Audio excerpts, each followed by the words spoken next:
Now we lift the curtain on a virtuoso performance by seasoned filmmaker Sam Fuller, a premiere for Edinburgh Nights.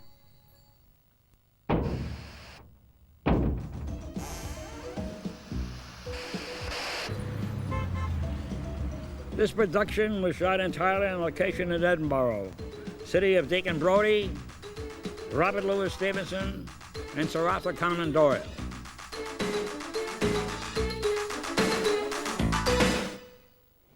Tonight's Edinburgh Nights is a very special event. The veteran filmmaker Sam Fuller, one of the last surviving directors from the golden age of Hollywood, who is 80 this month, is going to talk about the films that he still wants to make. He's been described as the Mark Twain of film, one of the world's great storytellers, who even now describes himself as a newspaperman, having started work as a newsboy at the age of 13. His latest career has been modelling for Yohei Yamamoto. He made his name in the 50s with such films as Park Row, Steel Helmet and Run of the Arrow. He's never been afraid to tackle controversial issues, the Korean War, racism, McCarthyism and mental illness. America for Americans! America for Americans! Keep our schools white! Keep them white! That's right! Keep them white! I'm against Catholics! Hallelujah, man! Hallelujah! Against Jews! Hallelujah! Hallelujah! Hallelujah! Against niggers! Hallelujah! Hallelujah! Against In the 60s, his films were influential in the French new wave of directors. He appeared in Jean-Luc Godard's Pierre Le Fou, and then in the mid-70s in Wim Wenders' The American Friend. You say he was shot in the subway in Paris?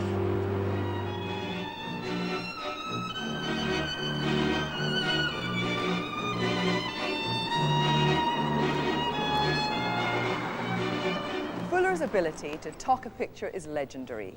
He learned his skills selling films to Darryl Zanuck, and he's been pitching ever since. Tonight, he's pitching for the film he'd like to make tomorrow. First of all, I want to thank the crew for a very big surprise. That's why I'm lighting up a big cigar. The surprise is the set you see, the way it's dressed and the way it's lit is phenomenal. In a short time, with only half a dozen men, all artists. I also want to thank my old friend Murray Grigger, my new friend John Archer, for inviting me and Krista here, second time.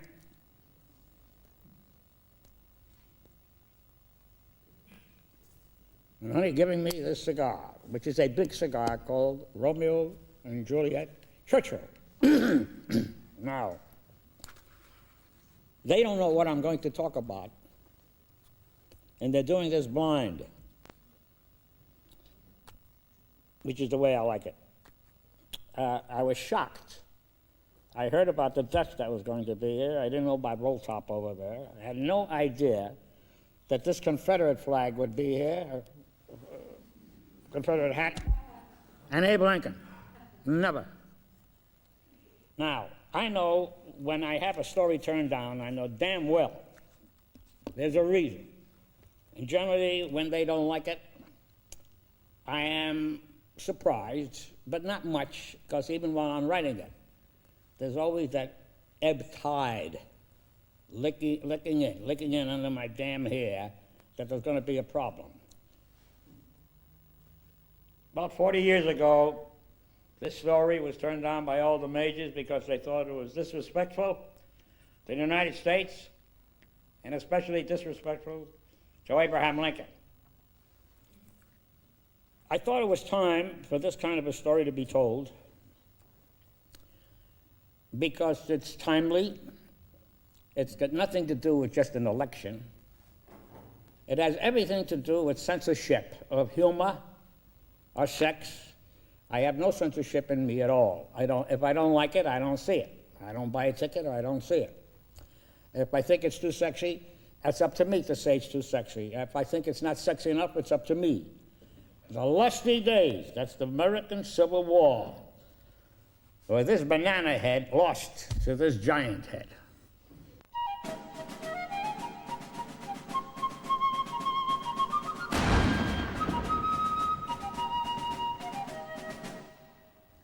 But in 1863, my picture opens up, a man, a politician, a Republican politician, because a Republican officer was in charge, and that's Abe Lincoln. And he announces that Lincoln wants another 500,000 drafted volunteers. As you know, those two words are contradictory. And my hero, a man called Griff, laughs like hell at the humor this man has. His name is Cyrus Stokes. He's a political leader. He says, and he needs more men right now. We're losing. It's 1863.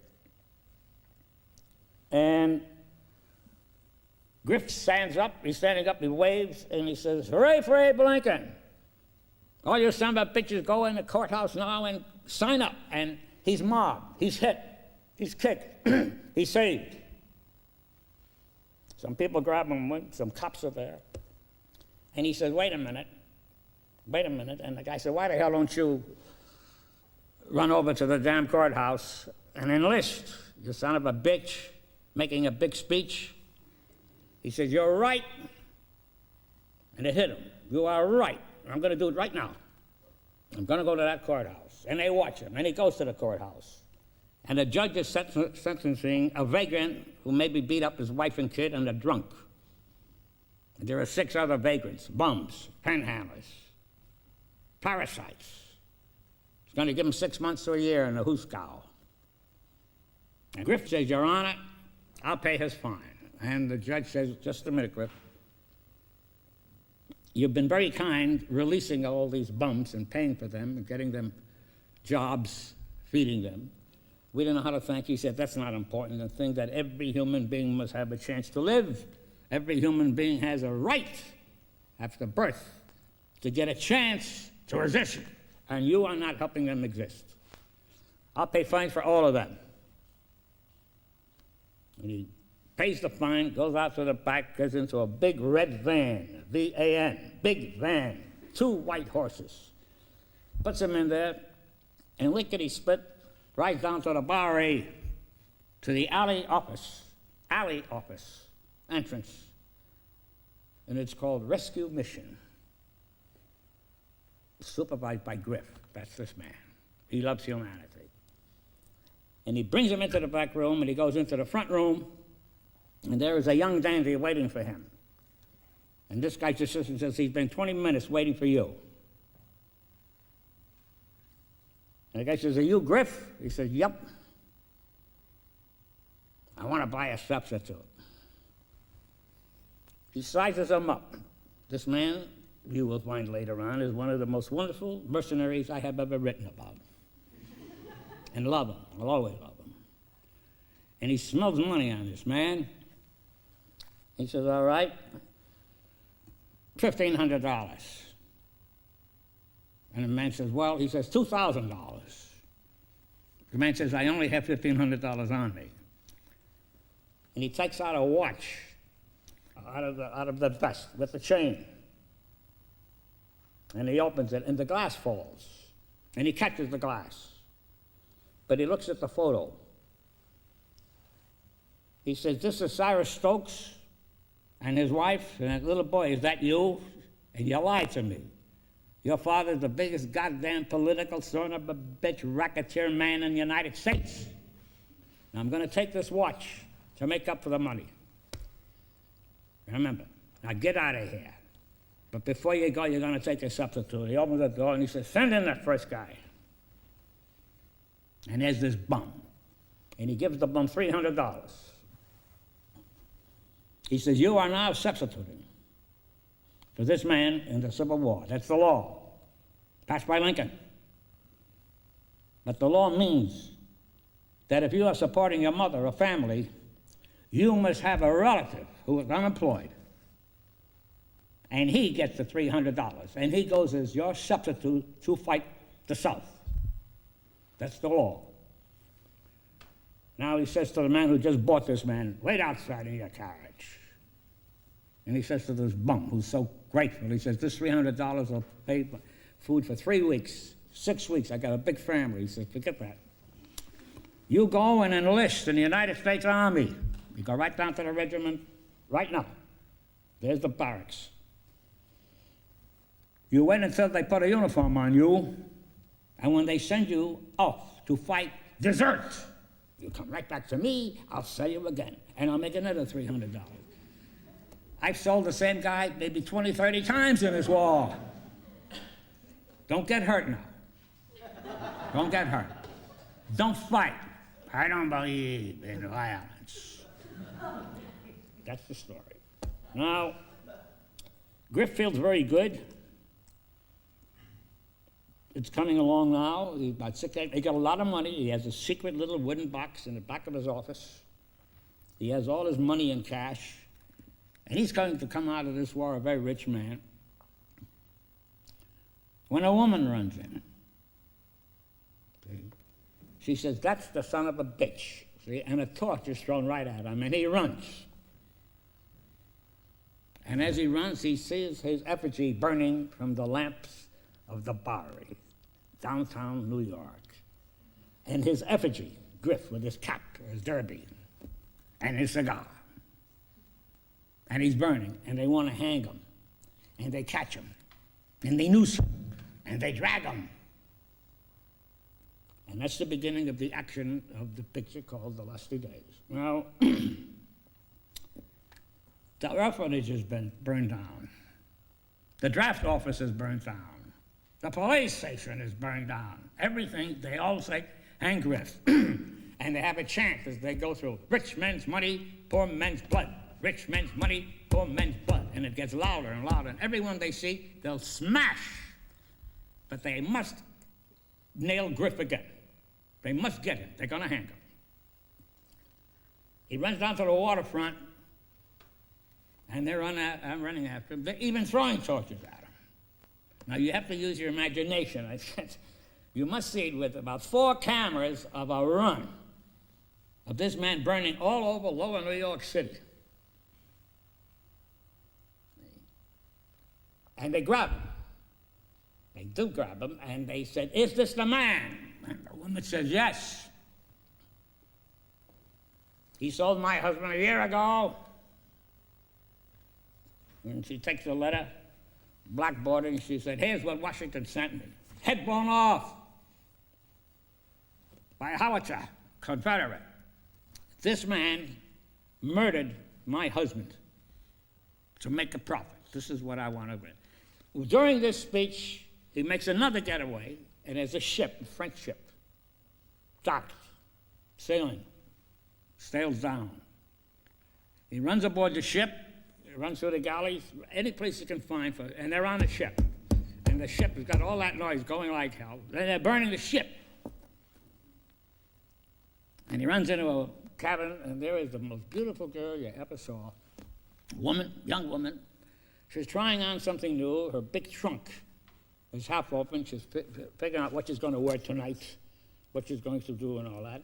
Save me, they're after me, these people. She says, in there, little room. He goes in, they come in. She says, the son of a bitch is in there, all in French. He has to fight into a porthole, into another sandwich, and jumps into the river. Now the women turn at her. And it's for a woman like you that this guy sells her husband to die. Don't forget, he always wanted those men never to fight. That's very important. Because he makes more money. He's not interested in saving their lives. It means that he can resell the same man again and again. And she goes into the French consul, and the guy carries a gun. He got the gun out, the consul. He says, "This is the French consul. I shoot you to take one more step." And she tells him in French, "I'm Pompey of Paris." And he says, "Pompey? What are you doing here in the United States?" "Never mind what I'm doing. I got to get to New Orleans." He says, "New Orleans? You can't get to New Orleans. There's a war going on." He says, "But I know one man who can help you." And she said, "Who's the man?" He says, "He's a count. He's a French count. Debussy." She says, "I know him." Well, a few months ago, a new organization started, the International Red Cross. That happened in '63. Now they're going full blast. He's here. He's going to look at all the prisoners and see that they're well fed, that they have medical care. She said, he does that? Yes. He can go anywhere with his. How will I know him? Well, he's got a white band, white, with a Greek cross, which is even, Steven, horizontal, and vertical. That's the Greek cross. And it'll say International in English, Red Cross. So the man tells her, I know the man who knows where this Frenchman is. There's only one man who can tell you that. She said, who? And he says, Lincoln. And we cut.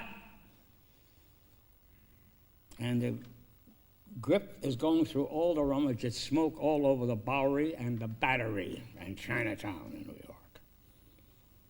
And he's going through his fortune. And he's wiped out. The box has been burned. The ashes are black. He's got quite a few $1,000s there. And he's busted. And we fade out, and that goes into 64, where a man, the same man, who's making the speech, Cyrus Stokes, the main Republican, he said, Mr. Lincoln just made an announcement to the press, and I'm giving it to you so you'll read it in tomorrow's papers. There will be, for the first time in the history of the world, a chance for armed soldiers and sailors in combat in a war to not be forgotten, but to be able to vote for the President of the United States. Right? And Griff goes through the crowd, there's the press there, everything. They're all going crazy because nobody's ever given a chance to enlisted men to vote. And he goes to follow this man Stokes into his office in City Hall. And Cyrus Stokes, the same man, says, look, I already talked to the member of the press. I don't know your face, what paper you're with, because I gave him the story. He said, the hell with the goddamn story and the hell with the press. Who's picking the man to get the votes in the battlefield? He says, the president. Did you pick a man yet? He said, what the hell is it to you? He said, you're a big political boss here. I want the job of collecting those votes. He says, the hell what you want doesn't mean a goddamn thing. Now, you get your ass out of here, I'll have the cops throw you out. He says, you throw me out, and it'll be in the newspapers. Oh, your son paid $1,500 to escape being in the army, and the man who went in his place was not only killed in war, but the draft riots was caused by that man. And he takes out the watch and he says, there's your son and your wife and you. And this man says, you are a goddamn blackmailer. He says, that's right. You're a bastard. That's right. And he's going crazy. He says, I'll give you 5 minutes to make up your mind. I'll write a letter to Abe. And you tell him I'm the man. Well, it's your family. And we cut. He arrives in Washington, D.C., and he goes to see Abraham Lincoln. Now, in those days, Lincoln had one secretary. And you waited outside. And most people who were visiting him were parents of sons they wanted out of the army and not to be drafted, or job seekers. That's Lincoln. One man. And this man, Hudson, says, do we have a deal, Mr. President? He says, no. You want to go out and collect the soldiers' votes? A lot of people want that job. Your reason was what again? Oh, it's to get you reelected, because you're the right man. If you're not reelected, this country will fall apart. Mm-hmm. All right. Knock on the door, and the secretary comes in and gives him a letter. Send him in 2 minutes. He turns to this man. Do you know a man called Griff? Griff! That son of a bitch. He's a low-down hoodlum, a chiseler, a mean, a terrible man. He started the draft riots. He sold men to our army. He sold them. He'd get $2,000 or $3,000 for a man and pay the poor son of a bitch $300 or $400. He dealt in that kind of slavery. He says, send him in. And the guy comes out, hello, Abe, and he puts his hand out. Abe, 6'4". Oh, muscle. Champion wrestler. He grabs his hand. Griff, how are you? And Griff starts falling on his knees. Down. He says, how do you feel? How does it feel down there? Huh? And he picks him up. Did I hurt you? And he's paralyzed. He's shook hands with one of the strongest men in the United States, physically. He said, what do you want? This poor guy's terrified, physically, of the man. He says, I want that job. Collect the boats. Mr. Hudson. And the guy says, yes. And Griff says, is this Ezra Hudson? He's a political bullshit artist, Abe.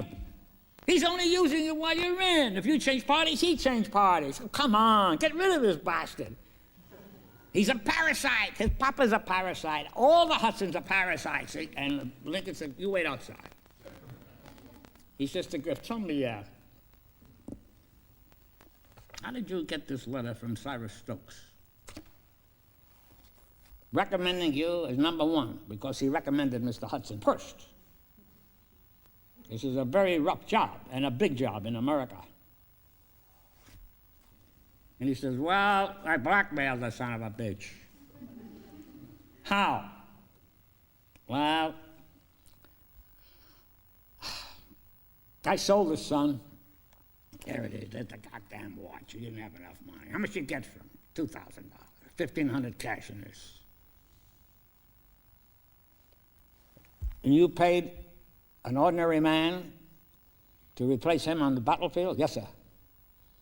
Now, how much did you pay him? $300. That's pretty much of a son of a bitch that you are. He said, yes, sir. But I always tell him to desert. He said, you tell him to desert. My army, you tell him I'm the commander-in-chief of the United States Army. God damn it. You sell men to join the army, and then you tell them, don't really go to fight and come back to me. We can keep this up. Since 61, he's been selling these people who come back and desert. No wonder we have so many deserters. And you're making money. He said, that's right. Well, why the hell do you think that I should give it this job? What's your reason? Money.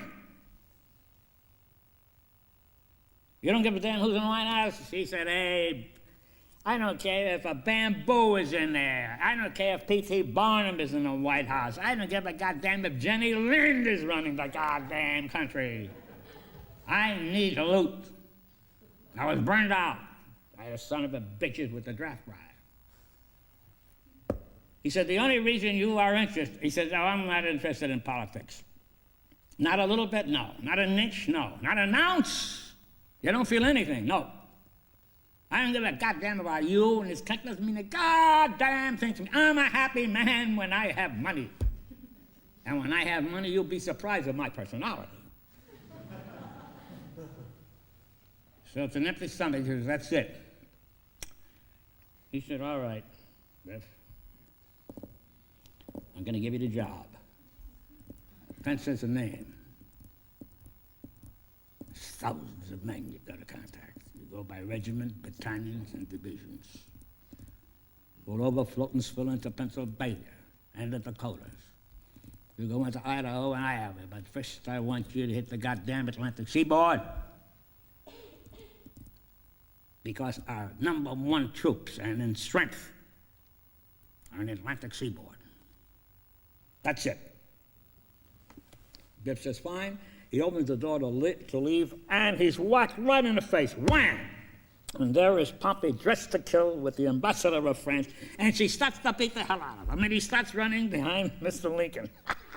Lincoln is laughing like hell. He's laughing. He never saw a big guy like that is scared of this girl. And the ambassador says, I'm sorry, Mr. President, all that. And she trips, falls on her ass. And the way I want to shoot it, she looks up, and she sees those long legs, just legs, first of all.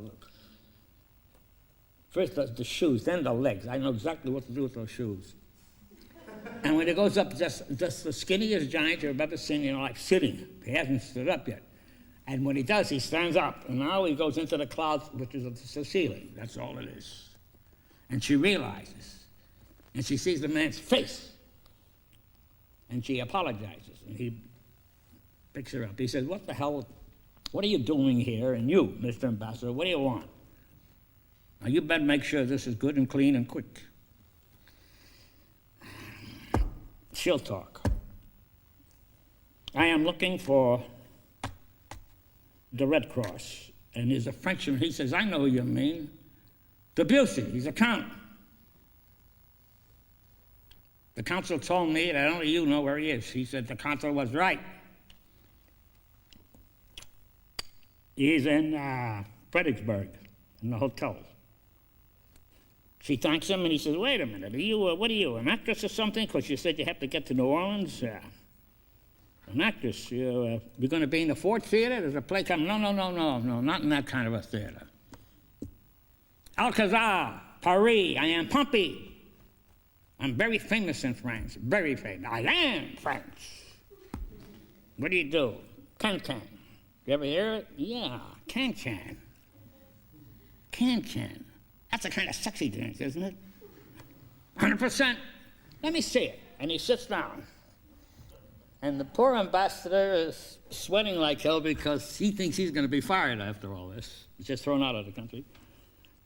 And that's what I want to do, is I want to show the girl, the first time a girl does a dance like that in front of the President of the United States, and he loves it. And I'm putting all that in to make you see the real Lincoln. Because later on you'll find out what I'm talking about.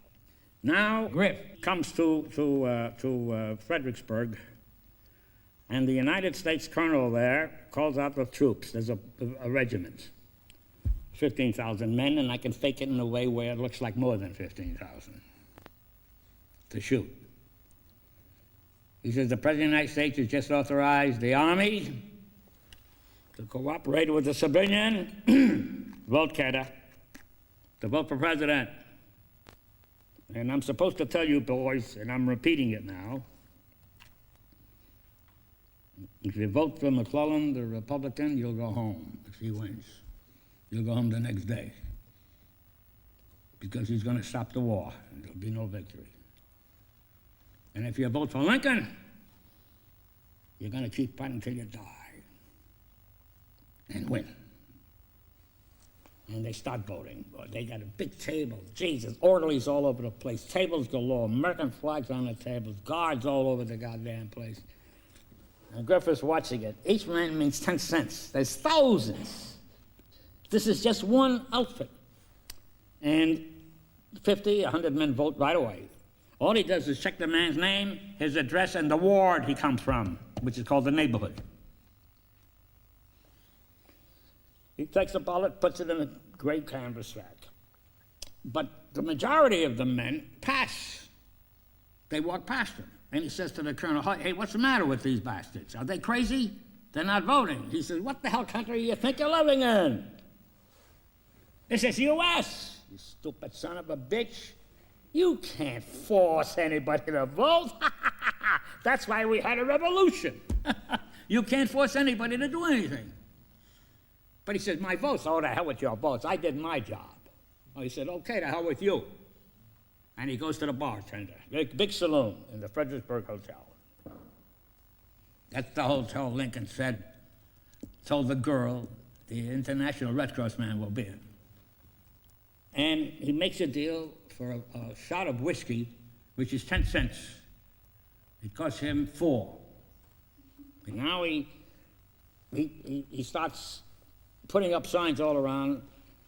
Vote for a drink. Vote for a drink.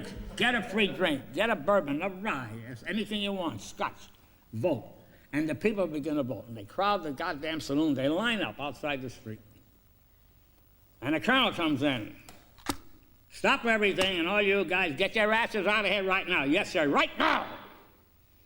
He says, are you crazy? Don't you know where you go to election day? What do you mean election day? It might take me days. Wherever you are, it's election day. That's the one vote, one law in the United States. On election day, no liquor is served. He says, you're kidding. I'm not kidding. Didn't you know? No, nobody told me. Abe never told me that. Why the hell should Abe tell you that? You should know it. And the bartender says, can I take a ballot? Yeah. He said, oh, I don't want to vote. And he puts down no drinks, election day. He puts it on the door. And Griff is going crazy. He's lost. And he hears a lot of noise and band playing, a lot. Fanfare, like a parade. And he looks out, and coming down is a band and a hell of a lot of soldiers, and they're carrying a woman's trunk and suitcases, and she's walking all dressed up to kill, and that's Pumpy going to the Fredericksburg Hotel. And he sees her, he can't believe it, that's the same girl. She brushes right past him. She's the queen.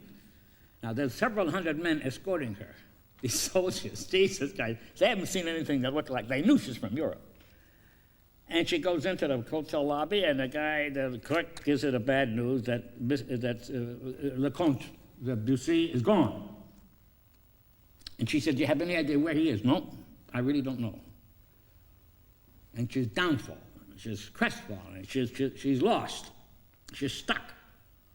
Because she has learned that where she wants to go are Confederate soldiers. There's a civil war going on. She cannot go from here to there.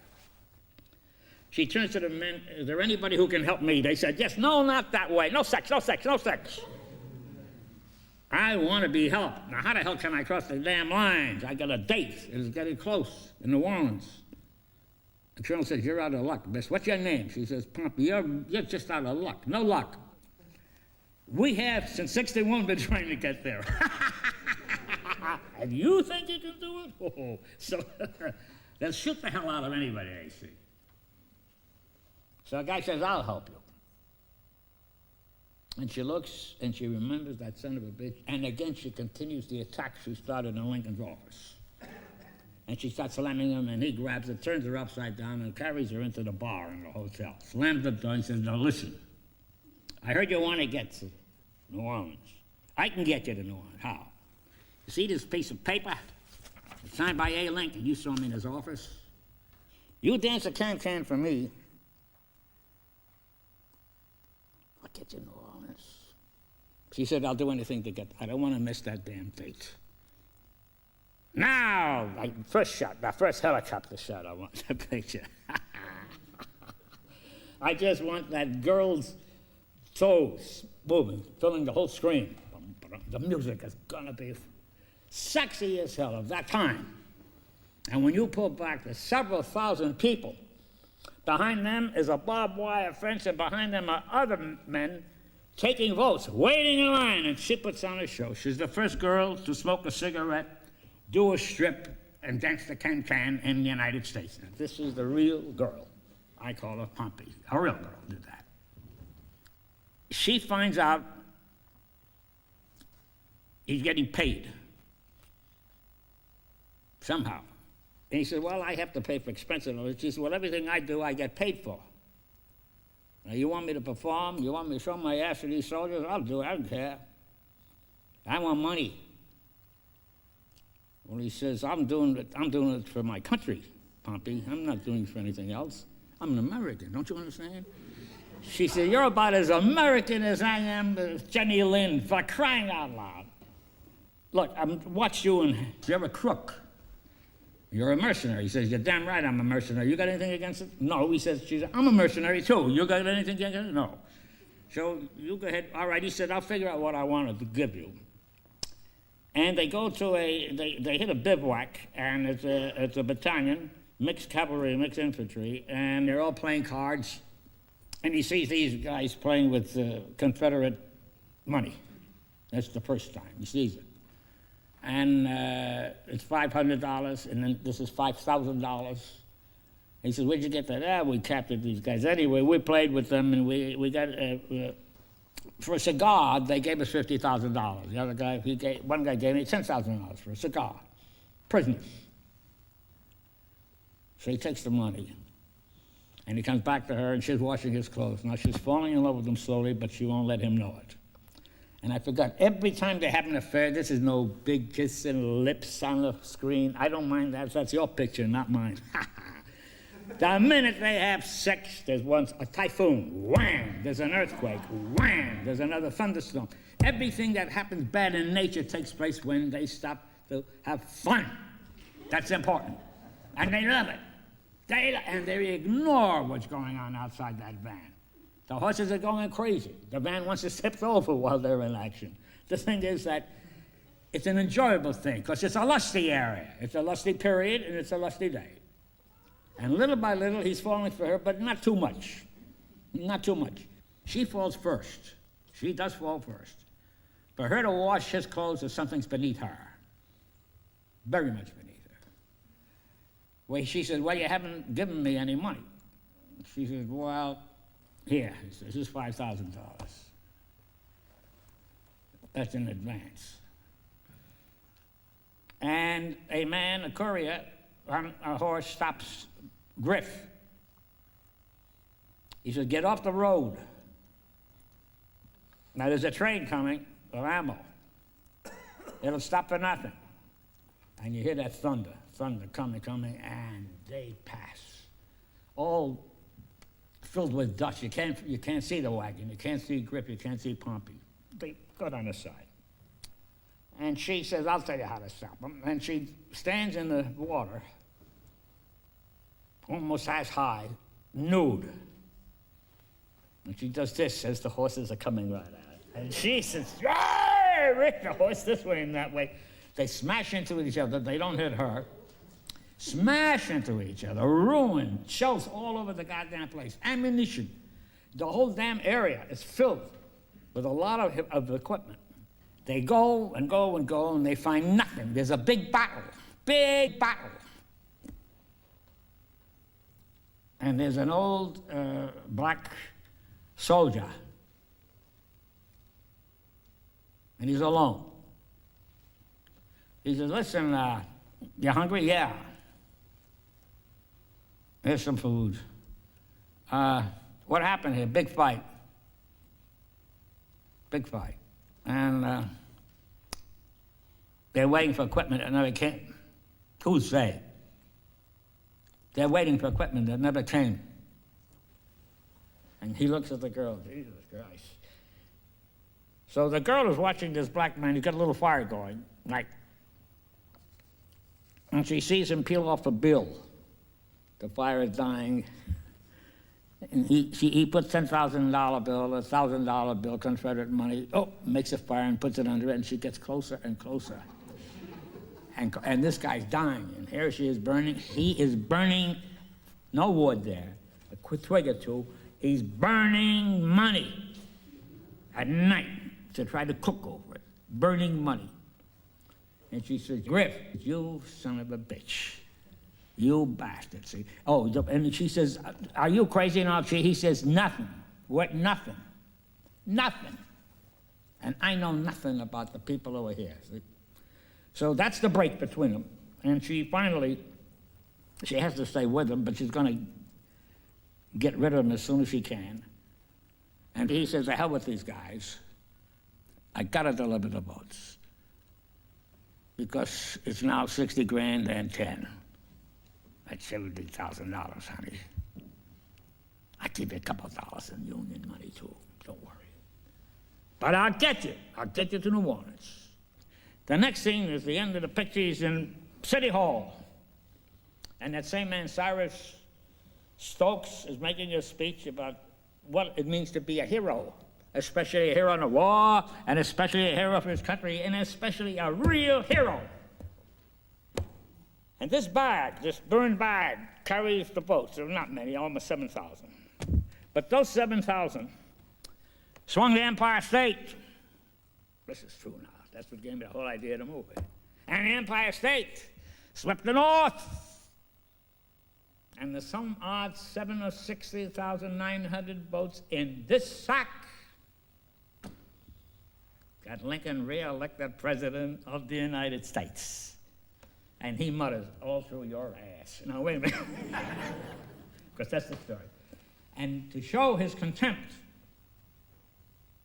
for these people, he picks her up in his arms. She says, you trust him? He says, hell no. Do you? She said, no. And he walks through them as they're all applauding, and he walks right through City Hall Park to the bank to make sure the check is good, and that's the end of the story. Petey.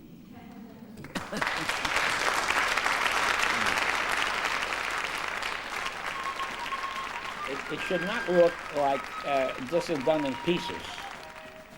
And that's very amateurish in any motion picture. They do that in what they call documentaries, and that's bullshit. There is no documentary, ever. When you change one frame, you're making a movie and you're competing with movies. But if you make a documentary, you are a hypocrite, and I love documentaries. You say, I didn't do this for commercial reasons. Lie! You did it to make money.